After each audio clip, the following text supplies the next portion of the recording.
And hello YouTube, my name is John McConnon. Right now we're going to talk about the three types of methods to sell your home and how you can bypass realtors using big data, Facebook, YouTube, Zillow, basically social media. And if you just saw my previous video about 10 minutes ago, I broke it down into, we'll just do it again. I'm going to apply it to each way, but I broke it down into a slow Dutch auction, which is really what the traditional method of selling homes were, the accidental Dutch auction, and the intentional auction. Or I guess the second one's an accidental auction. So let me just, okay, so that's what we're going to talk about today, because in the end it's going to wind up being a do-it-yourself. But let me go to the top one. So this is all going to be at winnerscheck.com. Right now you can just set up a consult with me. That's free, and we discuss the best method for you and how you can achieve your results, assuming it's top net over top dollar, but we can show you how to get top dollar and top net with certain methods. I'm a California attorney and a broker. I learned a lot of this, and I've always been looking at it because I first went, and I pull this book out a lot, so I probably should just leave it out. Well, I've been a real estate attorney doing I've been defending brokers in litigation. I've been reading residential contracts. I'd help people with residential and commercial contracts and my brokerage. And I did other stuff as a lawyer too. But prior to ever becoming a realtor, I had seen the residential real estate contract many times. I had helped people review it when they were going to listing, when they were just working with one agent. And I was like, the contract's easy. I can do that myself. And I read this book because I wanted to do it myself. I said, I can do this myself. This book talked about getting a lot of people into your property in one weekend, eliminating the buyer's objections. We'll go into more detail, and then having a round robin auction on Sunday night, or you can do it Monday. And this guy spent a lot of time that if 25 people said they were coming to your property, enough people saw it, you would get top dollar in the market for that weekend or any other time if you did things the right way.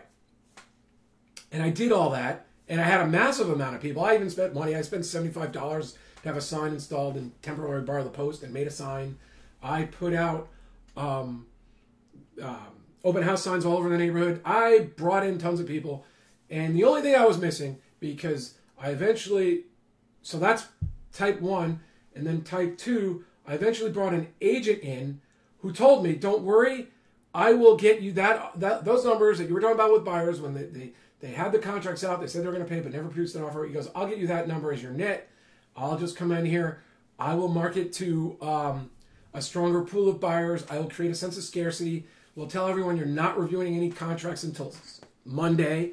And we'll have multiple offers. And it'll be the exact same thing you were trying to achieve as before. Except this time there'll be agents and brokers and probably a better group of buyers. And he was right. I netted the same. I netted that number I wanted, and I even had two of the buyers who wouldn't close with me when it was just me offer I think it was $42,000 or $43,000 more when there were agents involved. And that's what's prompted me to become a real estate agent. I spent many, many years helping people do this. There's actually one other method using the MLS. Marketing a realtor can also achieve top dollar, but that's, we can talk about that. That's not what this video is about. I'll talk about why now, more than ever, because of the market disruptions, you don't really need the buyer's agent. You might still want a listing agent, because even in this book, he talks about a settlement agent who does the tedious paperwork and keeps it together, deals with the experts, deals with escrow and title, or could be escrow and title in some states, because sometimes lawyers do that. But he talks about a settlement agent. Well, in California, you're going to need a little bit more than just escrow or title to close this in most circumstances. And that's, since you're going to either do that yourself or think about paying someone, you might as well use that someone to also help eliminate some of those buyer's objections. We'll talk more about that when we actually talk about the auction model. But now I'm going to talk about the three types of auctions and when you might want a buyer's agent and when you probably don't need a buyer's agent. So let's look at the, okay, so here's me. And then here is the next slide. I'm doing this really to keep these things orderly. So In the slow Dutch auction, which is sort of the traditional model, you start with a price like this. As the price comes down, you get more showings, and then eventually the buyer comes in and says, I'm interested. The seller might have to come down. They meet in the middle, and that's a Dutch auction, but slowly. I'm sure many of us and kids in school learned about how all the tulips or the flowers come in as this massive warehouse in Holland somewhere. I assume it's Amsterdam, but I don't know. And I probably should, because my relatives are from Holland, my wife's. Literally, they were born there. My wife was born here. But they start with for the batch of flowers with a price this high, then every 30 seconds or every few seconds the price drops until the buyer comes in and says, yes, I'll take it.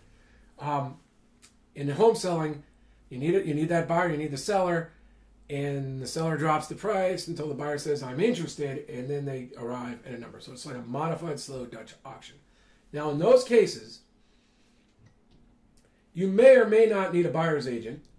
I would say if you've done the pricing, and you know that there's a top to where you're most likely going to be able to sell your home, because there are competing homes that are bigger, larger, or better views, or nicer shape, or better schools, or better neighborhoods. You sort of know the top of your range is capped by the current market right now.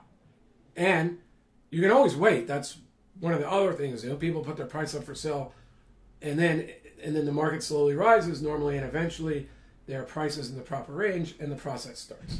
So that's the slow Dutch auction. And, is there really a need? If you're a listing agent or you're willing to do the work, do you really need a buyer's agent with the internet now? Putting your home in Craigslist, putting it on Zillow. You can go to Facebook and target buyers who've been showing buyer activity in your neighborhood. Do you really need a buyer's agent to bring the buyer in? And in most cases, I'd say no. Sometimes, if you're trying to go well above the market, a buyer's agent can hold nervous buyers in there if your home shows the value in the buyer. You've articulated the reasons why your home's worth more, and it helps. Then I wouldn't just offer the normal percentage on the internet. I would offer a whole percent more. So if normally buyer's agents are getting 3, I'd offer them 4. And then you're going to really have a chance to get top dollar. But it's generally, and there's a lot to that process. You have to worry about appraisal. You have to worry about competition blocking it. So we'll talk about that some other time. But generally, right now, a buyer's agent is bringing a buyer. Well, you can go to the same pool of buyers. The most effective thing for agents to try to get buyers is to show them a house on Facebook or on YouTube and talk about it. And people contact them about the house. And then they're like, well, we can see that house and we can see the others. You can get leads as an agent.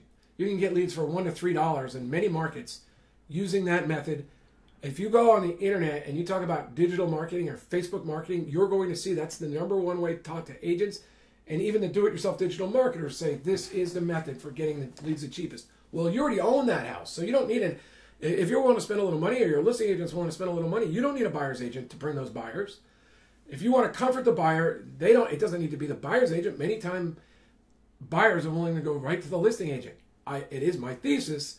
They need to feel comfortable about the process. They need to feel like they're not going to get ripped off by a sneaky seller.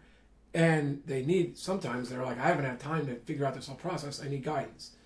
If you can pull that out, and that's what the winnerscheck.com method is about.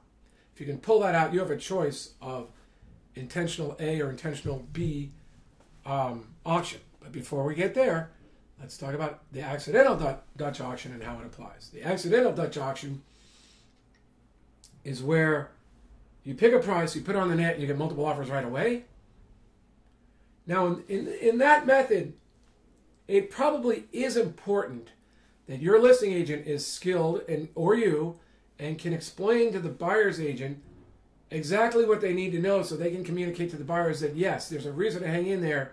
Because if you hang in there a little bit longer and make a little bit higher offer, that'll be the last round. Or there's only one other agent, there's only one other buyer, and we're going to give you both a fair shot at this. And, if you want this home, the end is near and the process is fair. If buyers don't trust the process, and they have all those other fears, the typical buyer remorse fears about the house, they frequently drop out.